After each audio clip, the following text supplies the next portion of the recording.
Dozens of people gathered this afternoon in North Columbia to honor and celebrate the life of Jalen Sarah Hasty. She lost her life to gun violence exactly 1 year ago today. I spoke to her family members about the message they're sharing. Tears.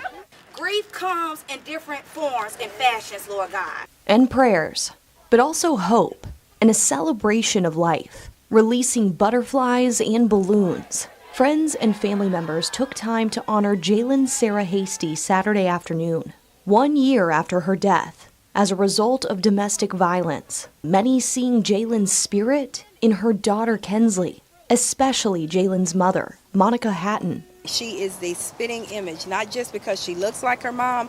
She has a big heart, a beautiful smile, and a caring spirit, just like her mother. This is the story of Jalen Sarah. On August 23rd, 2023, emergency crews in Columbia, South Carolina, responded to a water leak alarm in an apartment on North Brickyard Road. When they entered the unit, they located 29-year-old Jalen Sarah deceased from gunshot wounds. A male identified as 31-year-old Kenardo Bates was found beside her with a self-inflicted gunshot wound and was transported to the hospital for treatment. A firearm was recovered at the scene. As investigators processed the apartment, they determined that the incident was not accidental. Evidence aligned with a domestic violence-related shooting, followed by an attempted suicide. Detectives began reconstructing the timeline leading to the event, reviewing prior calls to the residents, statements from neighbors, and information provided by family members. Reports indicated previous wellness checks at the apartment and concerns about Bates' behavior toward Hasty in the months before the shooting. She says ever since her daughter's death, her mission has been to encourage other young women walking through domestic violence. There are people just like my daughter who don't share stories, and that's where I'm at. I want to be able to save someone else's daughter. Monica says it all starts with an honest conversation. We found one of Jalen's journal, and she's talked about things that happened way back in 2018. And if she never had the conversations with us, then we couldn't have been able to protect her, and we couldn't. But it all starts with just being able to communicate with somebody. And if it's not the somebody, your parents, then it needs to be an organization, just like Chandra's organization, just like Hey Brave Girl. Investigator Chandra Cleveland has been walking alongside this family during their grief. She says people need to speak up. Following medical clearance, Bates was formally charged with murder, kidnapping, and possession of a weapon during a violent crime. Kenardo Bates was charged with Jalen's murder, kidnapping, and possession of a weapon during a violent crime. In connection with her death, he is still in jail. Authorities documented the relationship history between Hasty and Bates, noting that the two were previously involved and that the relationship had ended approximately 1 year earlier. Interviews with neighbors describe repeated sightings of Bates waiting in the parking lot and monitoring Hasty's movements. Before we dive into today's story, we want to hear from you. Where are you tuning in from? And how do you feel as the story unfolds? Welcome to Deadly Crime Unmasked, the show where we expose the shocking crimes that rip through communities and the chilling secrets lurking behind closed doors. These are real people, real events, real consequences. Don't forget to subscribe and activate notifications. You won't want to miss the gripping story that's coming up. Now, let's dive in. Jalen Sarah was a 29-year-old woman living in Columbia, South Carolina, at the time of her death. She grew up in the area and spent most of her life within the community where she was later killed. People who knew her consistently describe her as loving, quiet, and hardworking, traits that characterize her personal and professional life. She maintained a low public profile and preferred to keep her personal matters private. Those close to her stated that she often hid her struggles and avoided disclosing difficulties she was facing, even when they were serious. Throughout her life, Jalen was known for her gentle nature and private personality. She did not openly discuss conflict or stress, and rarely revealed when she was dealing with problems. This pattern of withholding information extended into her relationships and her home life. Individuals familiar with her background reported that she carried a significant amount of personal pressure alone, choosing not to share issues unless absolutely necessary. This tendency would later have implications for how much her family understood about her situation, leading up to the events surrounding her death. Jalen's closest family relationship was with her mother, Monica Hatton Tatum. The two maintained frequent contact, and her mother was aware of most major events in Jalen's life. Her family described themselves as protective and involved, and they believed Jalen would reach out whenever she needed support. However, after her death, they learned that she had not disclosed a number concerning developments regarding her relationship and home environment. This discovery created a clearer picture of how much she had been concealing, largely to avoid burdening her family or creating conflict. In her career and personal life, Jalen was recognized for her independence. She worked consistently, maintained her own residence, and focused on raising her child. According to family reports, she was rebuilding her life after the end of a difficult relationship. She concentrated on routine responsibilities and was attempting to stabilize her situation for the sake of her child. Those around her noted that this period represented an effort to regain control over her personal circumstances and establish a direction separate from her previous relationship. Jalen had been previously involved with a man named Kenardo Bates, a 31-year-old resident of South Carolina. The two shared a history together and had a child, which created a long-term connection between them. Although the relationship had ended approximately a year before Jalen's death, the separation did not resolve the underlying issues. Instead, conditions deteriorated over time due to Bates's escalating behavior. According to statements made by the family and individuals who lived near Jalen, Bates became increasingly controlling and persistent after the relationship ended. Reports indicated that he frequently monitored Jalen's movements, questioned her whereabouts, and demonstrated behaviors consistent with stalking. Jalen met Kenardo Bates several years before her death. Bates lived locally in South Carolina and had an ongoing presence in Jalen's life because of their shared child. At the beginning of the relationship, there were no publicly documented incidents. However, as time passed, individuals close to Jalen began noticing behavior that signaled increasing control and tension. Early red flags included Bates's habit of monitoring where she went, questioning how long she was away from home, and attempting to keep track of her routine. Family members and neighbors later recalled that he often appeared unannounced and exhibited behavior that suggested he wanted constant access to her. These signs were consistent with control-driven dynamics frequently present in domestic violence cases, especially those involving long-term partners or co-parents. As the relationship deteriorated, Bates's behavior escalated from controlling to persistent surveillance. Jalen's family reported that he would sit in the parking lot of her apartment complex, waiting for her to return home. Neighbors confirmed this information, noting that he appeared regularly and stayed for extended periods while watching her movements. These actions were perceived as stalking, but Jalen did not outwardly express fear. She tended to minimize the situation and kept much of it private, consistent with her general approach to personal issues. During this period, concerns grew to the point where police were contacted multiple times to perform wellness checks at Jalen's apartment. These checks were intended to confirm her safety and ensure that no immediate threat existed. The specific details of each wellness check were not publicly disclosed, but their existence indicates ongoing tension and repeated incidents that cause alarm for those around her. Despite these interventions, Jalen continued to manage the situation on her own, often without revealing the full extent of what she was experiencing. Approximately 1 year before the homicide, Jalen ended the relationship. This decision marked a major turning point. After the separation, she attempted to move forward with her life, focus on her child, and set clear boundaries between herself and Bates. Domestic violence experts consistently state that the most dangerous period for victims is when they attempt to leave or establish independence from an abusive partner. This pattern aligned closely with the timeline of Jalen's case. After the breakup, Bates's behavior reportedly intensified, and he remained involved in her life in ways that were unwelcome and intrusive. Jalen's attempt to separate included limiting communication, focusing on co-parenting responsibilities, and establishing space between them. She was trying to rebuild her life without ongoing interference, but the separation did not deter Bates's efforts to maintain access to her.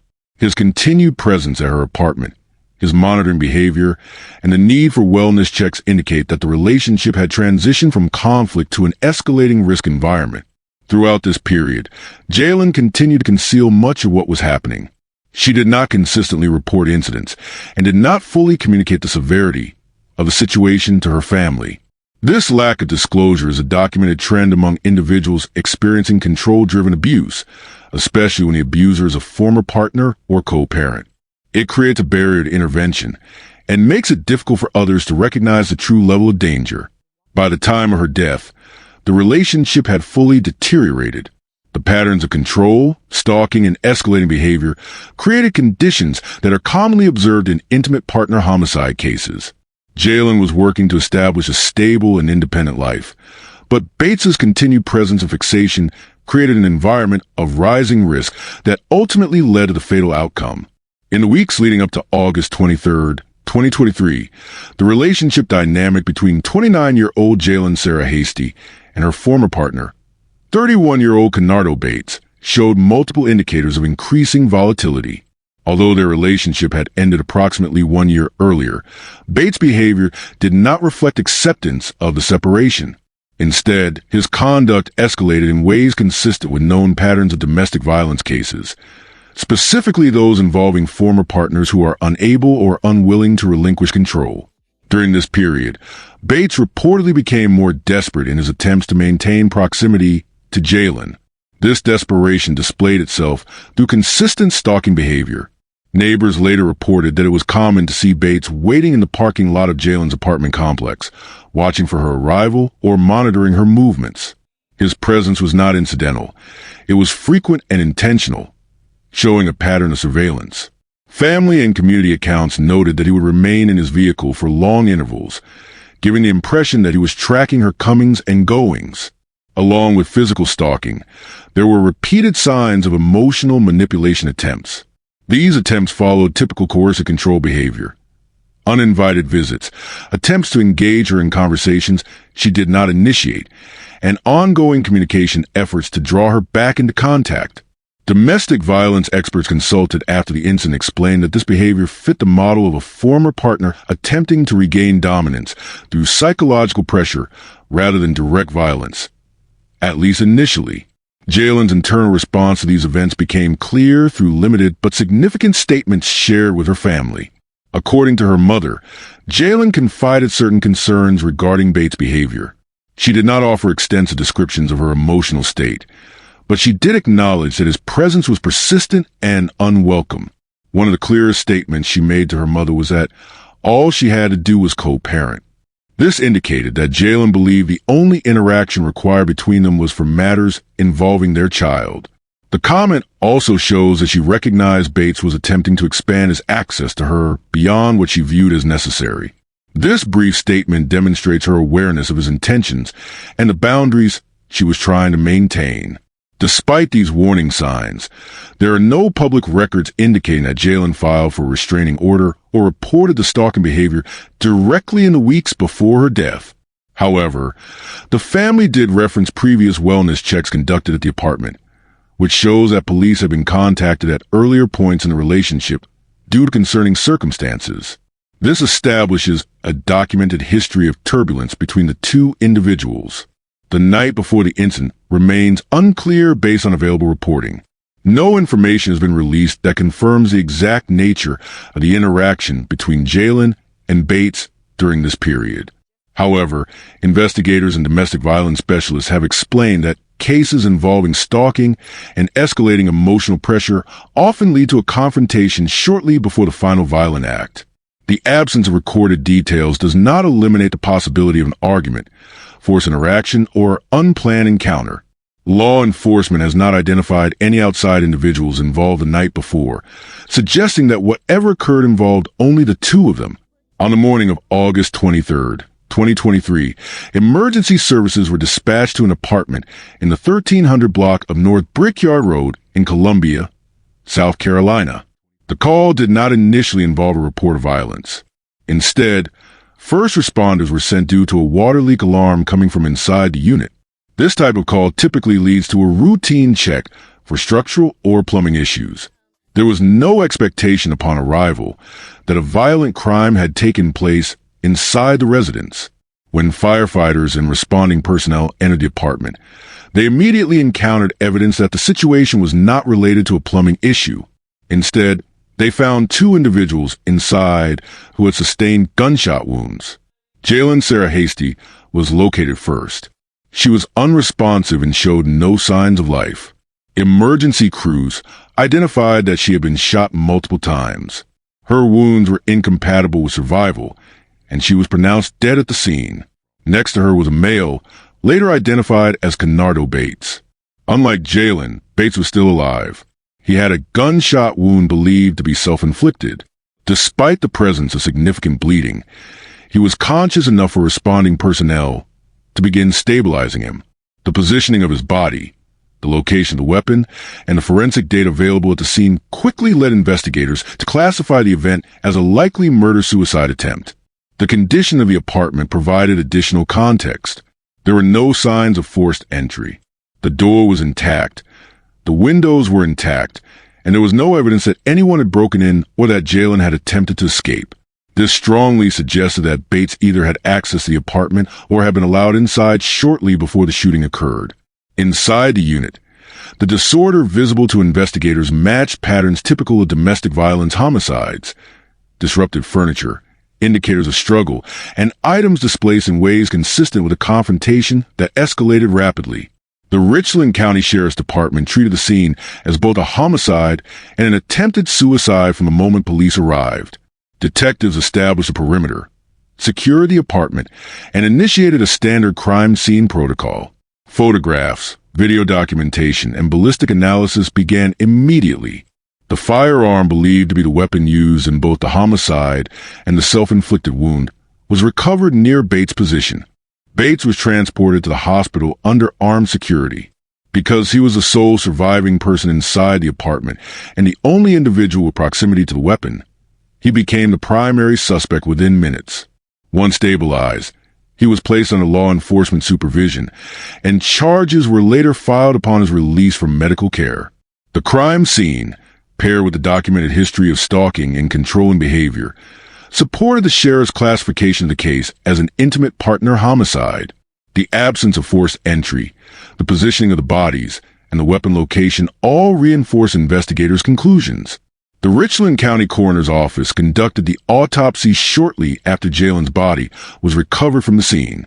The autopsy documented multiple gunshot wounds, with a fatal shot determined to have caused rapid and irreversible loss of vital organ function.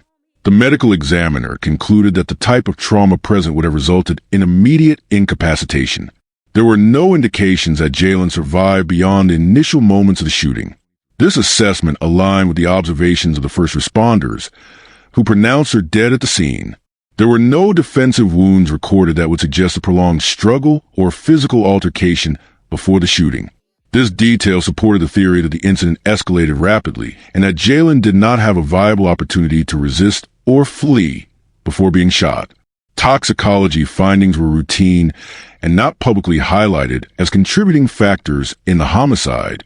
A single firearm was retrieved from within the apartment, in close proximity to both Jalen and the suspect, Kenardo Bates. Investigators immediately secured the weapon and sent it for ballistic testing. The weapon was confirmed to be registered to Bates, establishing legal possession but not legal use in this context. Fingerprint evidence and DNA samples collected from the grip, slide, and trigger of the firearm were consistent with Bates as the primary handler. Casings found near the body were examined and matched to the recovered firearm. There were no signs of tampering, substitution, or involvement of a second weapon. The lack of additional firearms or foreign casings strengthened conclusion that the shooting originated solely from the weapon recovered.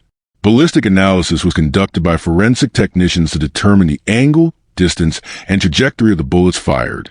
Examination of the entry and exit wounds, combined with marks on walls and nearby objects, revealed a firing distance consistent with close-range use. This conclusion was based on powder patterns near the wound sites and the absence of significant spatial dispersion of casings. The pattern indicated that Bates and Jalen were in immediate proximity during the shooting, consistent with known patterns of domestic homicide. Ballistics experts concluded that the shots were discharged at a distance of only a few feet or less, eliminating theories of accidental discharge or long-range firing. Trajectory analysis also identified the path of the bullet that later injured Bates. The angle and depth of his wound aligned with a self-inflicted gunshot, rather than one sustained during a struggle with another individual. The trajectory was downward and inward, consistent with common self-harm positioning rather than an externally fired shot. When first responders arrived, Bates was found with a gunshot wound believed to be self-inflicted. Medical personnel transported him to the hospital under guard to undergo emergency treatment. Forensic medical analysis later confirmed that the wound characteristics matched a suicide attempt. The soot pattern around the injury, combined with the trajectory and absence of defensive marks, supported the conclusion that Bates shot himself after shooting Jaylen. Gunshot residue on Bates's hand further corroborated his direct handling and use of the weapon during the homicide and subsequent attempt on his own life. No contradictory forensic indicators were found that would suggest another individual fired the weapon. The combination of firearm proximity, residue analysis, ballistic alignment, and injury direction created a consistent forensic narrative. Bates shot Jaylen at close range and then attempted to shoot himself immediately afterward. After the incident, Bates was transported to a medical facility for stabilization. He underwent surgery and remained under supervision until he was medically cleared for transfer. Throughout his hospital stay, law enforcement maintained custody, ensuring he remained accessible for interrogation and legal processing once his condition allowed. Medical personnel confirmed that his injury, while serious, was survivable and consistent with a self-inflicted pattern noted in the forensic examination. During hospitalization, investigators secured his personal effects, obtained necessary warrants, and prepared the evidence required for immediate charges once he was released into police custody. Upon his discharge, Bates was transported directly to the Richland County Sheriff's Department. He was formally booked, processed, and held pending a bond hearing. Law enforcement presented him with the official charges, and the incident report included the weapon recovery, autopsy findings, and ballistic results supporting probable cause. There was no delay between his release from medical care and his arrest. The sequence reflected the strength of the physical evidence and the forensic narrative pointing to his responsibility for Jaylen's death. Prosecutors filed multiple charges against Bates based on the physical evidence, witness statements, and forensic findings. The primary charge reflected the deliberate shooting of Jaylen, supported by close-range ballistic evidence and autopsy conclusions. This charge indicated that Jaylen was believed to have been prevented from leaving or placed in a situation where her freedom of movement was restricted before her death. The closed environment of the apartment and absence of defensive injuries implied limited ability to escape, standard in homicide cases involving firearms in South Carolina. This charge supported an enhancement of potential sentencing. These charges combined to form a case structure around intentional homicide, unlawful restraint, and the use of a deadly weapon during the offense. Investigators conducted a behavioral review of the suspect based on prior domestic incidents, digital communications, and statements from neighbors and family members. The assessment identified a pattern consistent with intimate partner violence. Bates had exhibited controlling behavior, stalking tendencies, and escalating possessiveness in the months leading up to the homicide. The motive was evaluated as a combination of jealousy, fear of losing influence over Jaylen, and efforts to maintain control over her personal decisions. The forensic evidence of close-range shooting aligned with common characteristics of domestic homicides, in which the offender acts during a moment of confrontation or perceived loss of control. Interviews with Jaylen Hasty's family and those close to her provide insight into the circumstances leading up to her death and the dynamics that defined her relationship with the suspect, Kenardo Bates. These interviews help establish a clearer understanding of the events before the homicide, the warning signs that were present, and the lessons that domestic violence experts emphasize for cases involving stalking, separation, and escalating partner control. Jaylen's mother, Monica Haddon Tatum, stated in interviews that she noticed behavioral changes in her daughter over time. According to her, Jaylen became quieter and more withdrawn during the months leading up to the incident. She kept many of her concerns private and did not openly discuss the details of her situation. The family later learned through investigators and neighbor accounts that Jaylen was experiencing increased monitoring and stalking from Bates. Her mother explained that Jaylen's tendency to stay silent limited their ability to understand the full extent of the situation. In one of her statements, she said her purpose in speaking publicly now is to help prevent similar events from happening to others, adding that she wants to save someone else's daughter. The family emphasized that victims of domestic violence should communicate early signs of danger to someone they trust. Their statements included direct appeals to individuals who may be in similar situations, urging them to reach out before circumstances escalate. They described how silence and fear can prevent victims from taking action, and how family members and support networks need clear communication to intervene effectively. They also said that individuals around the victim, friends, neighbors, and co-workers, should take signs of stalking or possessive behavior seriously and encourage victims to seek help immediately.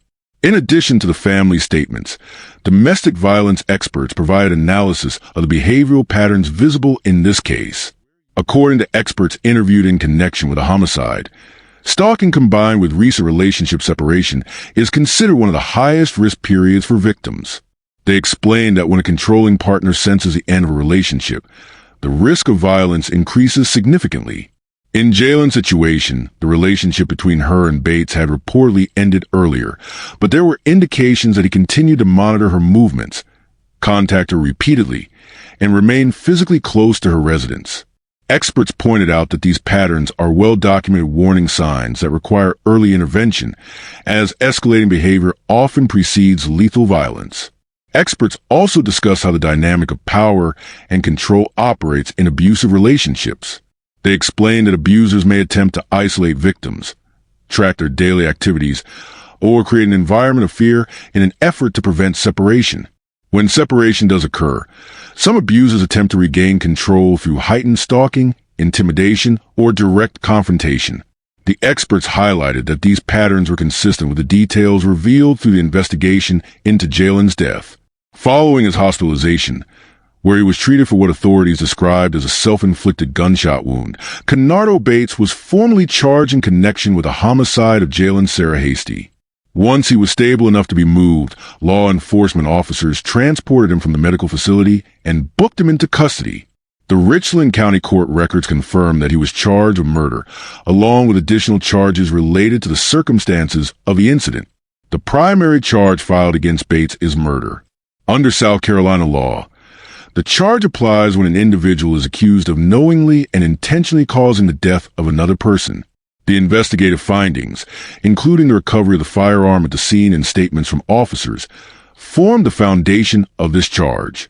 The murder charge will require prosecutors to demonstrate that Bates' actions were deliberate and voluntary, leading directly to Jalen's death.